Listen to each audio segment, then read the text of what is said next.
What's up, guys? It is your boy, R7 Gaming here, back with another YouTube video. And in today's video, I'm going to be showing you guys on how you could add upgrades into your Unity game, so let's get into it.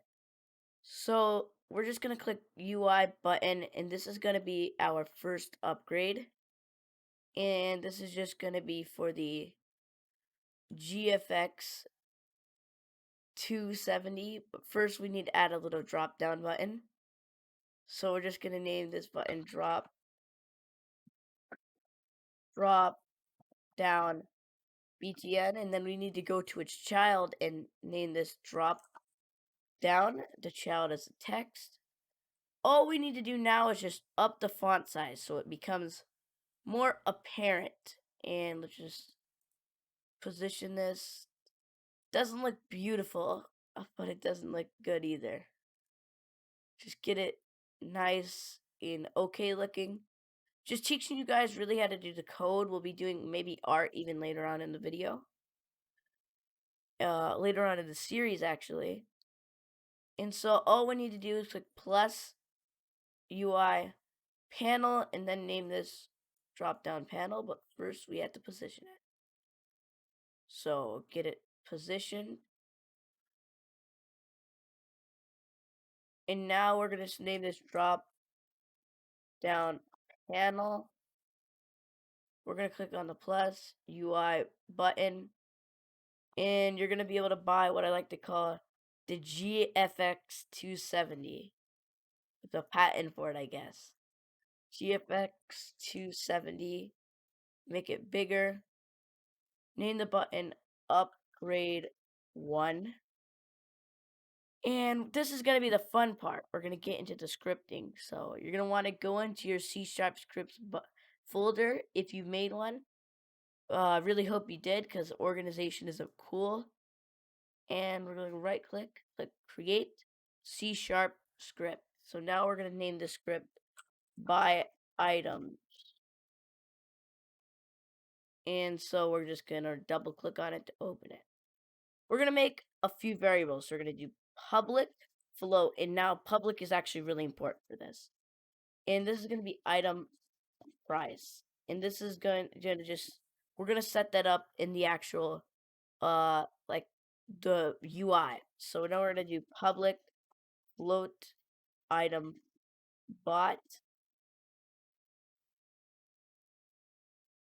item obtained, actually obtained. And now we're going to do public float add money.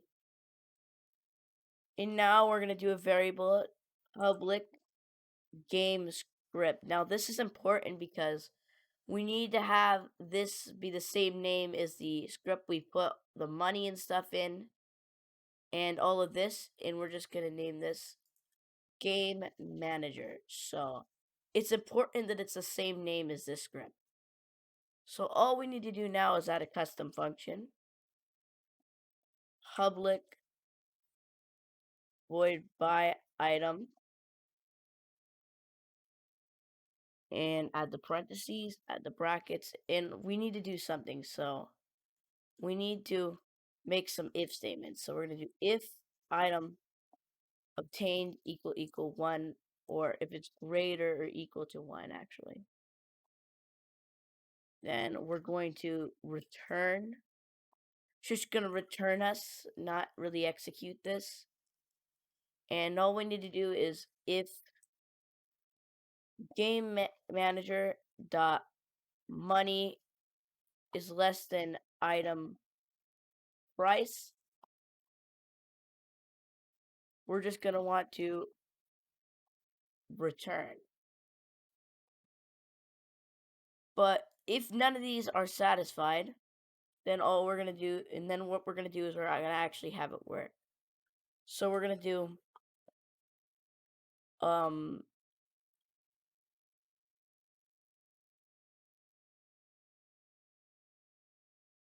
game manager dot money goes game manager dot money minus item price. Now we're going to do get our variable up here, add money equals game manager dot money. All we need to do now is we need to set item obtained equal 1 or equals 1.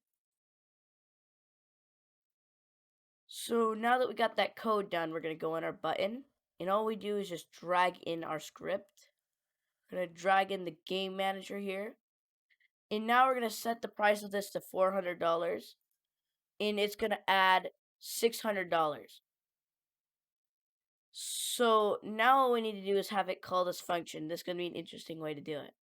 So we're going to click on this plus, and we're just going to drag in the button, and going to click buy item.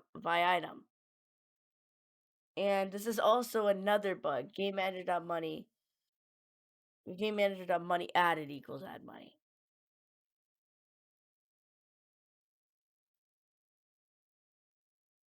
We're just going to make some money here. We're going to buy this, and now we're going to get $600. So we just got to wait, and we get 600. So I made this where it's modular. So if we just copy this and add another one and name this the GFX 470, this already has a script component.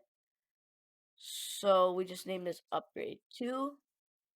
All we really need to do now is we just need to change add money to 1,000 this time.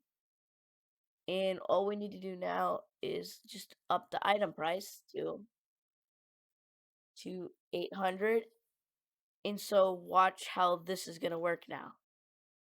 Now, right now, we should just get the 600. We just got to wait.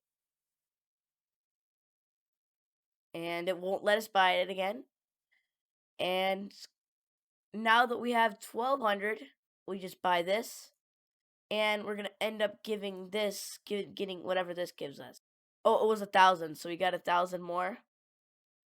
So now all we need to do is we just need to get this. We need to get our buttons, make them a child of the drop-down panel. And all we need to do is drop-down panel, game object set active to true. And now we just need to make an exit button, a close button for this. So UI button. And just add a little close button. So close. And it's going to set this non-active. Close BTN. And we just need to have it call this to just turn itself off. And so this is setting it active, and we just need to make this close button a child of the panel. And now we just need to check off this boolean, and whenever we press this drop down button, it will open and close. So that's going to be it for the video, guys. Hope you guys have a nice day. Keep on watching, keep on developing, like, comment, share, and goodbye.